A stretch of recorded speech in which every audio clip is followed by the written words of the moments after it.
Il y a une cinquantaine d'années, les patients dépressifs souffraient de longs mois sans soulagement.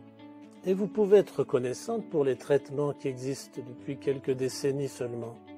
Le premier neuroleptique a été découvert en 1953 et le premier antidépresseur, l'imipramine, a été synthétisé en 1957.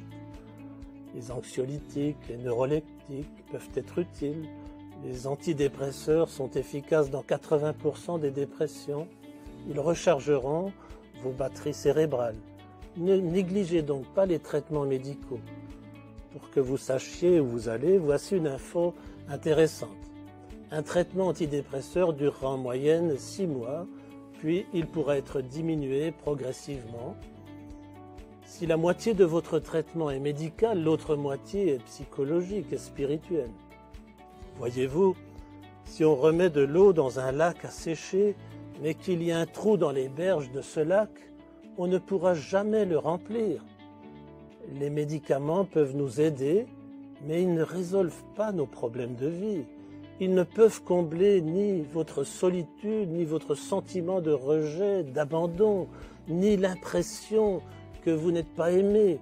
Ils n'enlèvent ni la colère, ni la révolte, la frustration ou l'amertume. Ils ne donnent pas un sens et un but à votre vie.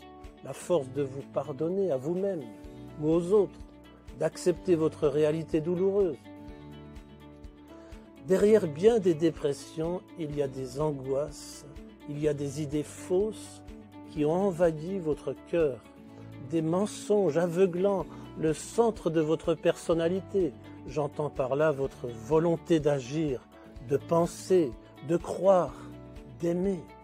Des mensonges comme « personne ne s'intéresse à moi » et « personne ne m'aime ».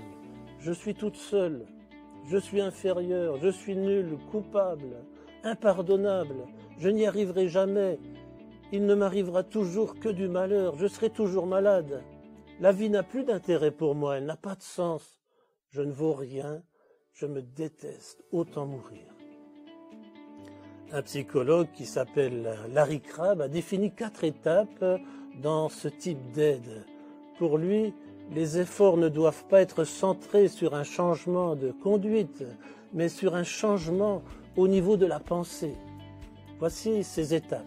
Première étape, identifier le sentiment qui pose problème et laisser la personne exprimer son émotion en l'écoutant et en l'encourageant avec amour. Deuxième étape, identifier le comportement qui fait problème en parlant avec elle. Troisième étape, identifier la pensée qui pose problème en élucidant quelle fausse hypothèse a été conçue. Et quatrième étape, enseigner la pensée juste qui aidera le patient à voir clair et à recevoir de nouvelles motivations. Votre hésitation ne vient pas tant de la crainte des effets secondaires ou d'une dépendance possible, mais bien plutôt d'une insécurité, d'une angoisse profonde dont il faut trouver l'origine. C'est la vérité sur vous-même qui peut vous guérir. Une autre composante importante dans votre guérison, c'est votre besoin de croire que vous êtes aimé de quelqu'un et d'aimer en retour.